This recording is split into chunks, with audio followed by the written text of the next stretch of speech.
Welcome back to my YouTube channel guys. আশা করি সবাই ভালো আছেন। তো আজকে আমার কাছে আছে সুজুকি জিক্সার মনোটন। তো এই বাইকটি আসলে বাংলাদেশে তরুণদের একটি ক্রাশ এবং বাংলাদেশে অনেক ব্যাপক এই বাইকটি বিক্রি হয়েছে। 2014 সালে লঞ্চ হয় বাংলাদেশে এই বাইকটি, এবং এই বাইকটির অনেক ভালো দিকও আছে, খারাপ দিকও আছে। আমি যদি ভালো দিকের কথা বলি, যেমন এই বাইকটির ব্রেকিং কন্ট্রোল, তারপর হচ্ছে বাইকের পারফরমেন্স এবং ইঞ্জিন, তারপর হচ্ছে বাইকের যে হচ্ছে আপনার মানে লুকটা আর কি, এটা অসাধারণ। এই লুকের কারণে দেখা যাচ্ছে যে এই বাইকটি বাংলাদেশে সবচেয়ে বেশি বিক্রি হয়েছে এবং তরুণরাই আসলে সাধারণত এই বাইকটা বেশি কেনে। আর যাদের বয়স দেখবেন হচ্ছে মানে 50-এর উপরে বা 40-এর উপরে, এক কথা কি 35 বছরের উপরেও তারা আসলে দেখবেন এই বাইকটি আসলে তেমন কেনে না। যাদের বয়স 18 থেকে 24, 25 বা 30 বছর পর্যন্ত তারা আসলে এই বাইকটা বেশি কেনে, কারণ এই বাইকের যে লুকটা এটা আসলেই মানে দেখা যাচ্ছে যে ইয়াং জেনারেশনের জন্য। তো এই বাইকের আপনার যেমন ভালোর দিকও আছে, ঠিক খারাপ দিকও আছে। যেমন খারাপ দিকের মধ্যে হচ্ছে যেমন এই বাইকটির আপনার হচ্ছে মানে রঙের যে বিষয়টা, এটা একদম বাজে, ট্যাঙ্কিতে মরিচে ধরে খুব তাড়াতাড়ি। তারপর হচ্ছে আপনার হলো বাইকের যে মানে বিল্ড কোয়ালিটি, এটি আসলে বর্তমানে প্রচুর বাজে করছে। তবে এই বাইকটি যখন ডাবল ডিস্ক ছিল 2018 সালের আগ অবধি পর্যন্ত আসলে এই বাইকের বিল্ড কোয়ালিটি অনেক ভালো ছিল।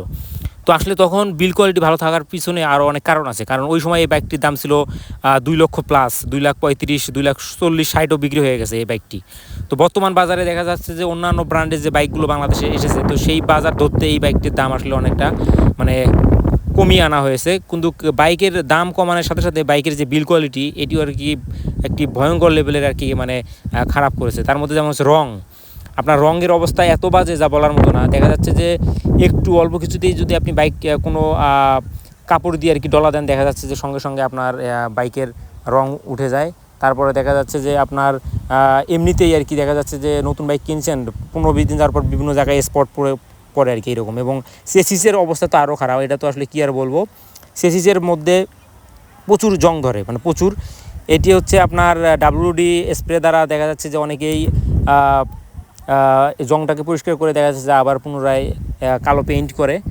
তো আমি মনে করি যে এই বাইকটি দীর্ঘদিন ইউজ করতে গেলে আপনাকে অনেক জিনিস খেয়াল রাখতে হবে, যেমন নিয়মিত প্লাগ পরিষ্কার করতে হবে, তারপর হচ্ছে আপনার 1200 থেকে 1500 কিলোমিটারের মধ্যে ইঞ্জিন অয়েল ড্রেন দিতে হবে।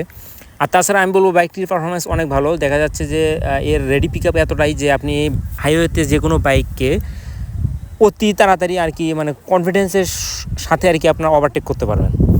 কিন্তু ভাই পিলিয়নের অবস্থা ভয়ঙ্কর লেভেলের খারাপ।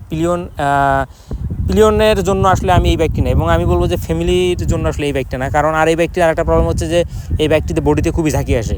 যে বাইকটা রাইড করবে আসলে তার কোনো সমস্যা না, তবে আসলে যে পিছনে থাকবে আর কি মানে পিলিয়ন হিসেবে, তবে দেখা যাচ্ছে যে তার শরীরের মধ্যে মারাত্মক লেভেলে ঝাঁকি আসে, যেটা আপনি এক্স ব্লেড, তারপরে হচ্ছে ইয়ামা V2 এবং V3-তে আসলে এই বিষয়টা আপনি পাবেন না।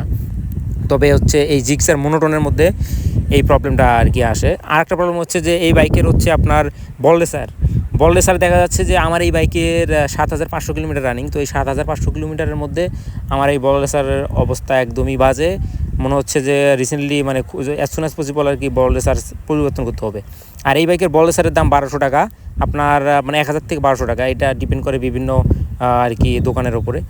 তো দেখা যাচ্ছে যে এই বাইকের আর একটা সমস্যা হচ্ছে যে আপনি যদি 90 বা 100, 110 এইরকম যদি লং টাইম স্পিডে বাইকটি চালান, হঠাৎ করে দেখা যাচ্ছে যে পিক আপ ছেড়ে দেয়। এবং এই বাইকের আর একটা মেইন প্রবলেম হচ্ছে যে কার্বোরেটর ইস্যু।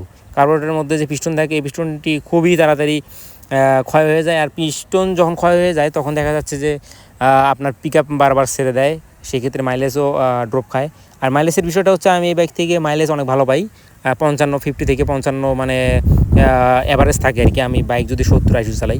কারণ এই বাইকটি আমি 5,000 কিলোমিটার পর্যন্ত ব্রেকিং পিরিয়ডটা আর কি মেনটেন করে চলেছি। তো এই জন্য হয়তো বা আমি এই বাইকটি থেকে ভালো মাইলেজ পাই। আর নিয়মিত আমি দেখা যাচ্ছে যে 3,000 কিলোমিটার বা 2,000 কিলোমিটার পর আমি প্লাগ পরিবর্তন করি, এবং নিয়মিত হচ্ছে এয়ার ফিল্টারটাও আর কি পরিষ্কার করি। তো এইটা মেনটেন করলে দেখা যাচ্ছে যে এই বাইক থেকে একটু ভালো মাইলেজ পাওয়া সম্ভব। আর এই বাইকটির আর একটি প্রবলেম হচ্ছে যে পিছনের চাকায় অনেকের মানে আপনার হচ্ছে এয়ার প্রেশার অটোমেটিক কমে যায়। এর পিছনে কারণ হচ্ছে যে আপনারা জানেন যে এই বাইকটিতে ম্যাক্সিমাম সিএটের টায়ার ইউজ করা হয়েছে। সিএটের টায়ার আসলে তেমন একটা বেশি ভালো না, তবে আপনারা ভালো মানে জেল ইউজ করতে পারেন। 180 টাকা থেকে 90 টাকা নেবে পার জেল। তো পিছনের চাকায় আসলে 2টা জেল ইউজ করা লাগে। আর টায়ার মানে এয়ার প্রেশার অবশ্যই পিছনে রাখবেন হচ্ছে 33 এবং সামনে রাখবেন হচ্ছে 29।